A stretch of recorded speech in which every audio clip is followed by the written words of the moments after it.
Halo saudara, apa kabar Anda hari ini? Kita berjumpa kembali dalam Sapa Jatim bersama saya Virgianti Kusuma. Di edisi kali ini saya sudah bersama dengan Gubernur Jawa Timur periode 2019 hingga 2024. Kemudian beliau juga Ketua Umum PP Muslimat NU dan juga Ketua PBNU. Siapa lagi kalau bukan Ibu Khofifah Indar Parawansa. Assalamualaikum Ibu. Assalamualaikum warahmatullahi wabarakatuh, Mbak Vivi. Apa kabar Ibu sekarang? Alhamdulillah baik. Aduh, senang sekali ya Ramadan kita bisa bersilaturahmi. Nah ini kan Ibu bisa dibilang sudah selesai di periode 2019 hingga 2024. Kesibukannya apa aja Bu sekarang?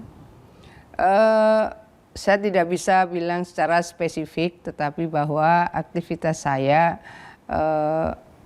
kalau saya sebut sebenarnya lebih banyak karena masyarakat secara luas lebih merasa punya kesempatan untuk mengundang saya dalam berbagai forum.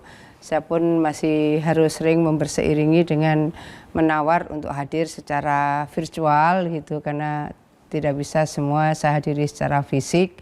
Jadi pada dasarnya insya Allah apa yang kita lakukan tidak berkurang pada saat mendapatkan mandat atau pada saat menyelesaikan mandat di periode pertama kemarin. Ya. Saya mendengar juga Ibu selama Ramadan ini juga sibuk safari ke berbagai daerah untuk memberikan zakat. Nah itu kegiatannya bukan hanya zakat sih, saya juga banyak diundang ke berbagai daerah di banyak forum yang mereka selenggarakan kaitan dengan kegiatan-kegiatan yang nuansanya lebih kepada penguatan spirit of Ramadan. Saya menyebut spirit of Ramadan karena pada dasarnya Ramadan memberikan sangat banyak semangat bagi kita untuk berbuat baik gitu. Dan forum-forum itu banyak sekali yang memanfaatkan penguatan dari momentum Ramadan untuk saling bermuhasabah, saling berbagi pikiran, saling berbagi solusi, cukup banyak. Ya, baik itu televisi, media online yang juga menyelenggarakan organisasi-organisasi keagamaan yang lain dan juga organisasi profesi. Jadi misalnya kebetulan besok itu Kadin Jawa Timur menyelenggarakannya di Lamongan, di Namira gitu. Pagi kebetulan juga ada kegiatan santunan yatim di Lamongan. Kita coba memaksimalkan silaturahim dengan tokoh-tokoh, ulama-ulama di daerah di mana saya sedang melakukan aktivitas. Jadi saling memberikan penguatan, kira-kira begitu. Apa makna Spirit of Ramadan tahun ini? Ya, betapa tidak bahwa Allah melipat gandakan pahala bagi siapa saja yang melaksanakan ibadah di bulan Ramadan. Bukankah itu menjadi bagian dari spirit bagaimana Ramadan penuh kemuliaan, Ramadan penuh keberkahan. Maka sangat banyak sebutan Ramadan Karim, Ramadan yang mulia.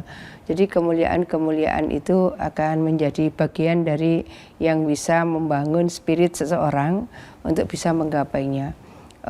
Ibaratnya ketika lipatan pahala itu Allah limpah ruahkan di bulan Ramadan, pasti orang juga akan menggapainya. Jadi ibaratnya ini great sale, great sale. Pokoknya melakukan ibadah sederhana tapi dilipat gandakan pahalanya. Sedekah pun kata Rasulullah diutamakan dilakukan di bulan Ramadan. Jadi ayo pada beramai-ramai sedekah. Mungkin bisa menyantuni anak yatim, fuqara, duafa, difabel yang kurang beruntung dan seterusnya. Jadi kelompok-kelompok vulnerable, kelompok-kelompok rentan, ayo saling bersapa, kuatkan itu. Dan tentu pasca Ramadan nanti kita berharap bahwa penguatan yang terkait dengan bangunan kesolehan sosial itu tetap akan bisa kita lakukan. Bukan Ramadan selesai lalu selesai pula. Saya rasa kita bisa membangun spirit itu tetap berjalan dengan intensitas yang tinggi, dikuati mikotnya, berangkatnya itu dari bulan Ramadan. Dengan kesibukan yang begitu luar biasa, bagaimana menjaga tubuh agar tetap fit di bulan Ramadan ini, Bu? Karena kalau mendengar jadwalnya luar biasa padat sekali. Nggak ada kaitan sih menurut saya. Saya karena biasa tidur di angka kecil dan bangun di angka kecil, jadi ibaratnya Qiyamul Lail itu sama sekali insya Allah tidak mengganggu stamina. Kalau puasa itu perempuan ini banyak sekali yang memang biasa puasa. Anak ulang tahun puasa, cucu ulang tahun puasa, anak ujian puasa, ya kayak begitu kan ibu-ibu itu. Jadi ya insya Allah kita biasa-biasa aja. Kalau saya pagi olahraga ya tetap olahraga. Jadi bukan olahraga di sore hari karena sore itu pasti udah padat sudah padat sekali. Jadi kalau pagi ya menurut saya tetap kita jaga stamina kita. Jadi yang biasa olahraga yang belum ya ayo berolahraga. Jadi memang itu mungkin ya kuncinya adalah olahraga di pagi jadi hari. lifestyle itu menjadi sangat penting menurut saya. Ya. Oke, nah untuk berbuka saat Ramadan ini, apakah seorang Ibu Khofifah Indar Parawansa punya menu khusus yang harus ada? Enggak sih, kurma aja. Kurma Ya, karena kurma itu memiliki satu kekuatan untuk bisa menyuntik energi kita. Jadi kalau kita misalnya nggak sempat berbuka dalam artian makan menu besar gitu ya, udah kurma mungkin teh, tapi saya lebih sering air madu anget. Ya kurma ya air madu. Itu rahasia yang Ibu selalu bugar. Air putihnya agak banyak. Kalau saya sambil tarawih itu bisa 4 gelas air putih hangat. Saya kasih garam aja karena ini kebetulan tenggorokannya lagi kurang bagus. Iya, banyak minum saya rasa malam hari. Oke, itu jadi satu tips juga ya, minum air madu atau air garam. Ya, saya kasih garam sedikit gitu, air anget tapi ya, basically air anget gitu. Ya. Ya. Oke, saya juga mendengar bahwa selama bulan Ramadan ini di rumah Ibu selalu berlangsung sholat tarawih dan itu sudah berlangsung selama puluhan tahun ya. Bisa diceritakan? Ya, ini dari tahun 92 ya. Kita nggak ada pesantren di sini. Jadi dulu di rumah orang tua. Setelah saya pindah ke sini ya, kemudian berpindah ke sini dan masyarakat mengetahui itu. Hanya kemarin di hari pertama itu mungkin masih ada yang umum apa enggak ya, untuk umum apa enggak ya gitu. Saya bilang semua aja silahkan gitu. Jadi sama aja seperti dulu, mereka boleh bersama-sama beramai-ramai ngajak saudara-saudaranya untuk tarawih di tempat ini. Ya. Ternyata boleh siapa Boleh. saja. Ya, kalau setelah tanggal 15 itu malah yang tarawih sampai ke jalan raya karena makin banyak. Alhamdulillah. Alhamdulillah. Baik Ibu, kita akan kembali lagi bersama Sapa Jatim usai jeda berikut. Tetaplah bersama kami di Sapa Jatim.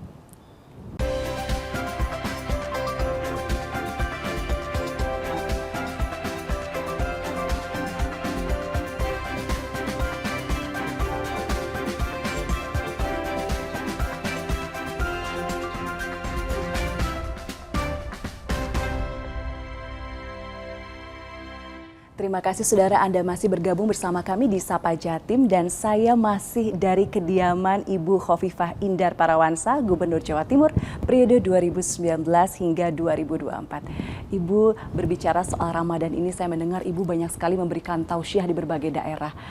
Apa yang khusus dari tausiah tahun ini? Biasa aja sih, saya lebih banyak memberikan penguatan semangat. Itu dari dulu yang saya lakukan, lebih banyak penguatan semangat. Jadi kalau di forum-forum yatim gitu kan anak-anak, jadi pasti saya berharap bahwa mereka tetap semangat untuk membangun cita-cita setinggi mungkin, dan pasti ada doa mudah-mudahan tercapai cita-citanya.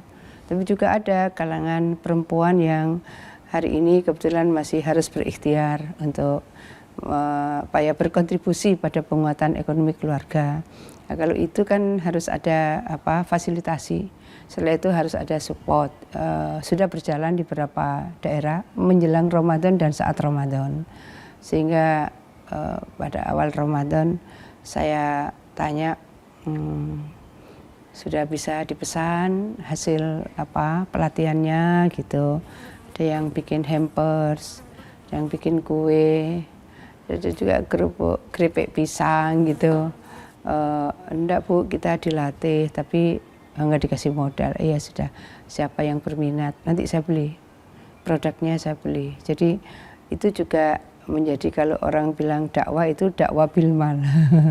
Jadi kita dakwah dengan kekuatan modal semaksimal yang kita mampu.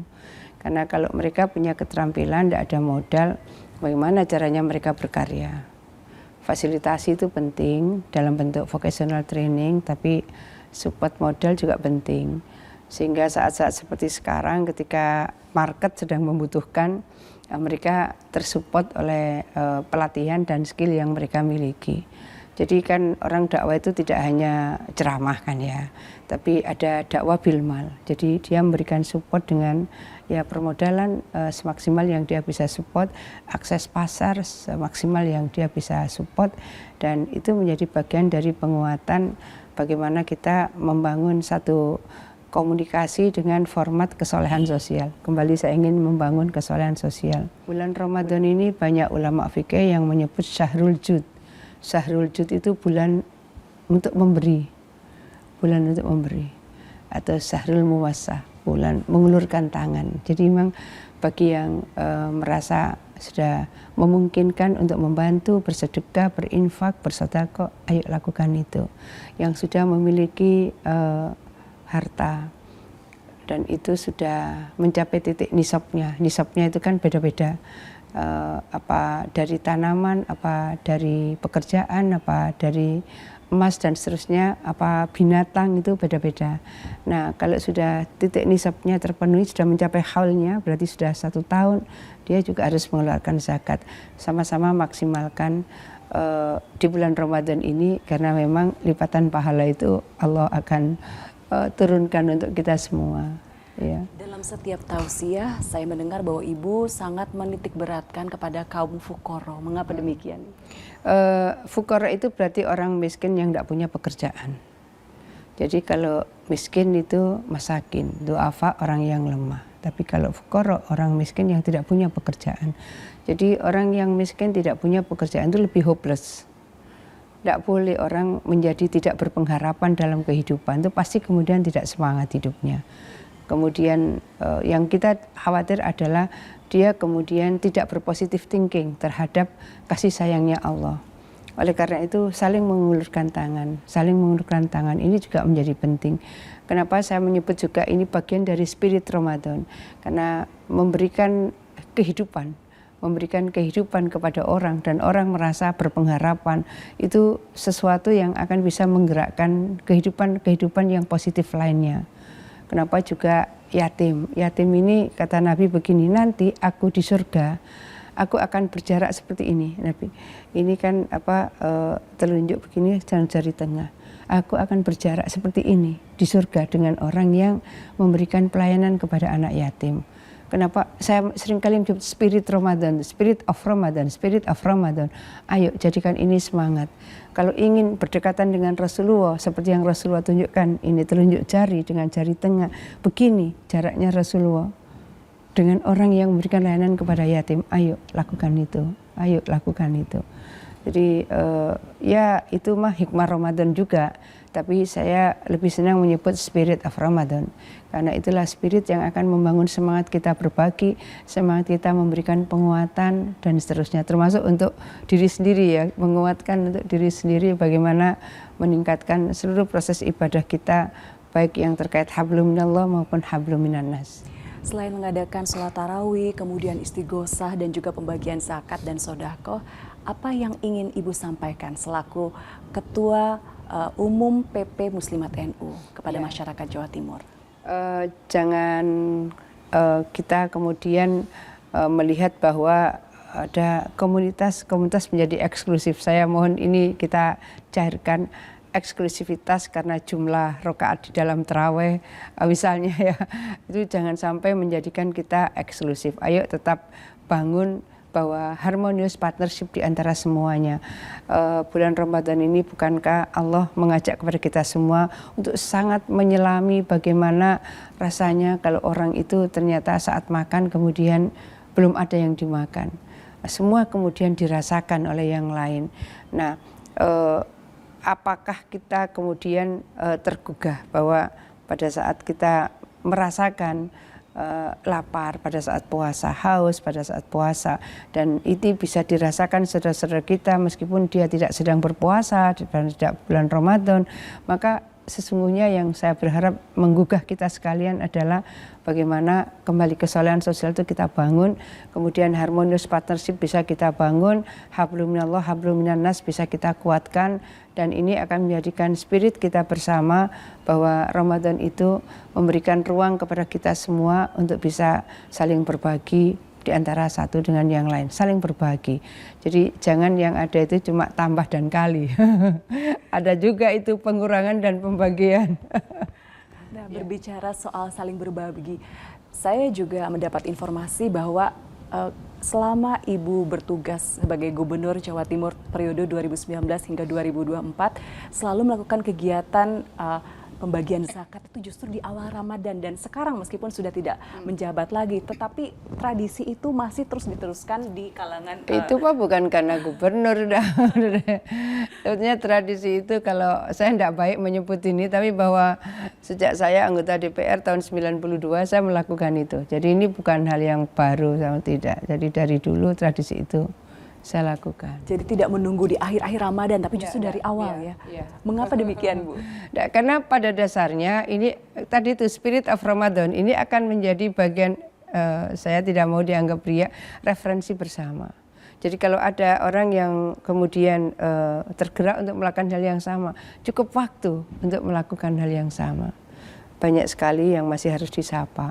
Oh, ada di kanan kiri kita ini masih ada tuh apa? Kanan kiri kita masih ada fukoro. Kalau di hari-hari akhir nanti waktunya kan pendek sekali itu, pendek sekali. Kalau di awal begini saya rasa kita bisa bersama-sama kemudian memberikan referensi kepada yang lain. Ayo bersama-sama, ayo bersama-sama. Ya. Jadi sudah mulai menginspirasi dari awal Ramadan dari begitu awal, ya, Bu ya? Dari dulu begitu. Oh baik. Nah kemudian saya juga mendapat informasi bahwa kegiatan khataman Quran itu dilakukan di kediaman Ibu bahkan pada tahun ini di Jumat pertama bulan Ramadan. Padahal baru beberapa hari saja menginjak bulan Ramadan. Padahal kalau tadarus kan tiap hari, cuma waktu itu Jumat Legi itu tradisi udah puluhan tahun juga. Kita mengundang para hafidho. Saya mohon maaf, jadi jaringan saya memang para hafidho, penghafal Quran perempuan cukup banyak di Surabaya ini. Mereka ada forum silaturahim hafidho. Jadi pada Jumat pertama Ramadan, kebetulan itu Jumat Legi, jadi jadwal untuk para hafidho untuk ya mereka itu bil ghaib, mereka karena penghafal Quran, jadi mereka menghatamkannya tanpa membaca, tanpa melihat Al-Quran bil ghaib. Tapi banyak juga yang kemudian karena ini puasa jadi saling menyimak gitu. Jadi antara bin nadar dan bil ghaib itu saling disinkronkan. Ya. Baik, Ibu, saya masih ingin membersamai Ibu, tapi setelah jeda berikut ini tetaplah bersama kami di Sapa Jatim.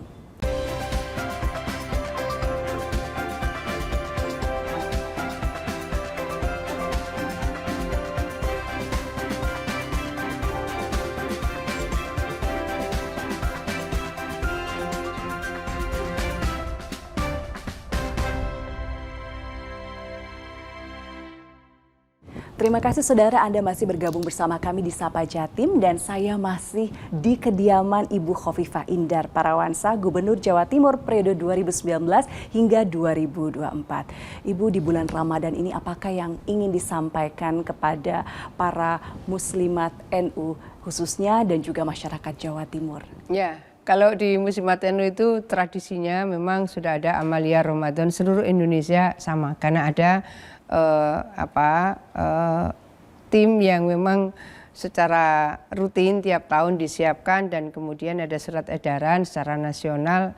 Maka format-format yang dilakukan baik dari pusat, provinsi, cabang, anak cabang maupun ranting itu sama.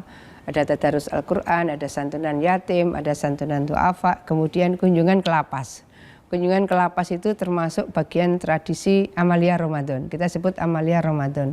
Kenapa ke lapas? Mereka yang menjadi warga binaan di lapas maupun di rutan, ini adalah masa yang sangat baik jikalau sama-sama banyak membaca istighfar, kemudian banyak melakukan pertaubatan, dan itu kita biasanya mendapatkan penerimaan yang sangat baik, saya rasa Amalia Ramadan di lingkungan Muslimat NU sudah mentradisi sangat kuat, meskipun juga tetap ada edaran secara nasional. Kemudian yang juga kita lakukan baru 2 tahun, kita lakukan secara nasional adalah Pondok Pesantren Ramadan Balita. Itu baru 2 tahun. Oh, indah sekali, indah sekali. Dan karena tahun ini saya melihat flyernya itu bagus-bagus, promosinya lewat, kan itu saya minta gratis semua. Jadi Pondok Pesantren Ramadan Balita. Cucu saya juga ikut yang di Jakarta itu.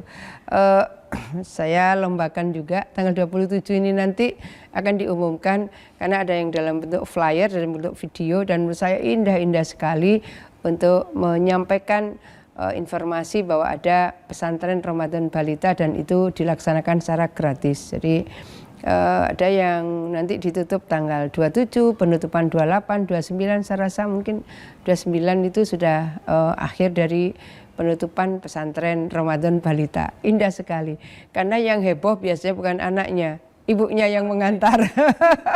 Jadi kalau pas saya penutupan nanti di Jakarta, penutupan tanggal 28, saya akan datang. Kenapa saya yang datang Jakarta? Karena itu program yang di PP Muslimat. Jadi waktu saya datang tahun lalu yang heboh ibunya. Jadi kalau anaknya tampil yang heboh ibunya kan. Jadi anaknya tampil di sini gitu. Ibunya itu waduh pokoknya memotret, memvideo, bahagia sekali saya. Jadi ada forum anak, forum ibu itu kan tadarus. Jadi ibunya tadarus, anaknya di dalam forum pesantren Ramadan. Menurut saya sama-sama menjadi positif dan produktif, baik bagi anaknya maupun bagi ibunya. Nah, kalau untuk masyarakat umum saya mengajak bahwa Ramadan kali ini bisa menjadi bagian dari penguatan hidup yang lebih tenang, lebih tentram. Mari kita siapkan segala sesuatunya dengan memaksimalkan ibadah kita dan memaksimalkan seluruh ikhtiar-ikhtiar yang bisa kita lakukan secara produktif. Yang produktif itu ya sesuatu yang mungkin bisa kita lihat bersama bahwa secara sosial produktif, secara ekonomi juga produktif, mungkin secara spiritual juga produktif, masing-masinglah yang bisa menghitung. Tapi ya hari-hari ini kita sudah pada saat proses penghitungan rekapitulasi suara KPU, saya rasa sudah selesai. Oleh karena itu mudah-mudahan kemudian kita bisa menjadikan ini sebagai proses pendewasaan demokrasi kita bersama, karena setelah semua proses sudah dilakukan. Dari penyelenggaranya juga yang memilih sudah DPR RI, DPRD, artinya kan KPU, Panwas kan juga melalui lembaga-lembaga itu, dan itu sudah menjalankan tugasnya. Oleh karena itu sebagai sebuah bangsa, kalau saya beberapa hari kemarin sawan ke Kiai Huda Ploso, itu beliau dawuh, ya ayo yang tenang, ayo yang tentrem, ben iso mergawe gitu, ben iso mergawe. Jadi supaya semua bisa bekerja kembali secara produktif di lingkup ruang kerjanya masing-masing. Baik, untuk Pilpres kali ini bisa dibilang cukup kondusif. Menurut Ibu pribadi bagaimana? Ya, ini ada dinamika pasti. Jadi di antara dinamika itu saya berharap bahwa selalu akan ada equilibrium dynamic. Equilibrium dynamic. Jadi setelah begini kemudian ada equilibrium, titik keseimbangan, dinamika titik keseimbangan, dinamika titik keseimbangan. Bahwa selalu kalau ada kontestasi ada pemenang dan ada yang belum menang. Nah, bagi yang menang tentu jangan ada euforia, tetap mensyukuri atas nikmat yang sudah Allah anugerahkan. Tapi bagi yang tim-tim semuanya, menurut saya jangan ada euforia yang berlebihan. Dan bagi yang belum menang, saya belum menang, siapa tahu nanti akan berproses lagi gitu ya. Dan bagi yang belum menang ya ini garisnya Allah akan meletakkan kekuasaan pada hambanya yang dikehendaki, akan memindahkan pada hambanya yang dikehendaki. Jadi artinya itu kalau memang belum diizinkan Allah pada saat ini, ya kita kemudian melihat bahwa ini adalah proses di mana Allah memberikan amanah kepada yang dikehendaki. Ya. Baik, nah ini yang terakhir Ibu, saya ingin menanyakan apa harapan Ibu untuk warga Jawa Timur dan Indonesia? Bagi saya Jawa Timur ini adalah center of gravity dari kebesaran Indonesia ini. Karena ini center of gravity, maka segala hal yang terjadi di Jawa Timur, bahasa saya dulu waktu jadi gubernur, saya sampaikan kepada Pak Pangdam, saya sampaikan kepada Pak Kapolda, saya sampaikan kepada Bukajati, atau Pangdiviv 2 Kostrat, atau Pangku Armada 2, kalau Sertijab saya sampaikan begini, Jawa Timur jangan sampai batuk. Kalau Jawa Timur batuk, dropletnya sampai ibu kota. Itu artinya dinamika ini harus di-manage. Jadi ada freedom of speech, ya, ada freedom of expression. Itu tetap harus dijaga. Karena itu bagian dari al-muhafadzatu alal aql. Jadi dalam maqasidus syariah ada 5. Salah satunya adalah al-muhafadzatu alal aql. Jadi menjaga kebebasan berpendapat. Itu menjadi hal yang harus dilindungi. Nah, dari proses kebebasan berpendapat, kemudian ada freedom of speech, ada freedom of expression. Oleh karena itu adalah dalam proses untuk bisa mengekspresikan dinamika-dinamika yang muncul, tetapi tetap harus di dalam equilibrium dynamic. Oleh karena itu dinamika yang muncul harus di-manage secara produktif, dan kita tentu berharap bahwa Jawa Timur jangan sampai batuk, kalau batuk dropletnya ke ibu kota. Indonesia juga harus mensyukuri nikmat sebuah bangsa besar. Ini adalah proses demokrasi terbesar di dunia yang dilakukan oleh Indonesia. Ada negara tetangga kita ketika pemilihan Perdana Menteri tidak ada pemenangnya. Tapi kemudian kerajaan memberikan keputusan bahwa tidak mungkin tidak ada pemenang. Jadi makanya ini yang kemudian ditunjuk oleh kerajaan setelah proses pemilu berlangsung. Kalau kita juga melihat pertumbuhan ekonomi termasuk inflasi, di berbagai negara masih ada yang inflasinya, katakanlah Turki, masih 64% inflasinya. Jadi bagaimana sesungguhnya manajemen ekonomi dan berbagai pengendalian inflasi itu telah dilakukan dengan sangat baik. Bahwa nobody's perfect. Apa yang kemudian terlahir tidak semuanya sempurna, iya. Tapi bahwa itulah proses yang kemudian kita harus menyempurnakan, memperbaiki, melakukan improvement dan seterusnya. Dan semua juga harus terbuka untuk menerima masukan-masukan, rekomendasi-rekomendasi. Tapi bahwa marilah kita mensyukuri nikmat hidup di negeri seperti bangsa Indonesia. Saya khawatir kalau kita tidak mensyukuri nikmat ini, ya Allah memberikan referensi. Kalau orang kufur nikmat, inna adzabi lasyadid. Itu ada referensi-referensi yang harus kita jadikan pintu pembuka pikiran bersama, bahwa betul ikhtilafu ummati rahmatun. Jadi perbedaan pendapat ini adalah rahmat, tapi harus di-manage. Bahwa pada titik tertentu kita melihat ada sesuatu yang memang kita harus memberikan pengakuan terhadap keputusan-keputusan lembaga yang sudah ditunjuk oleh peraturan perundangan. Jadi misalnya adalah KPU misalnya, proses sudah dilakukan dari TPS, kemudian sampai ke PPK, sampai ke kabupaten kota, provinsi, sampai ke tingkat nasional dan seterusnya. Jadi ini terus-menerus akan menjadi pembelajaran demokrasi di negeri yang dengan proses demokrasi terbesar di dunia ini. Baik, terima kasih Ibu, luar biasa. Mudah-mudahan ini bisa menjadi pembelajaran untuk kita semua, dan tentunya spirit of Ramadan bisa menginspirasi semua orang.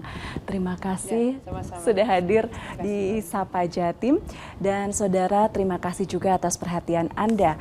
Kita akan kembali bertemu di Sapa Jatim episode selanjutnya. Saya Virgianti Kusuma, pamit undur.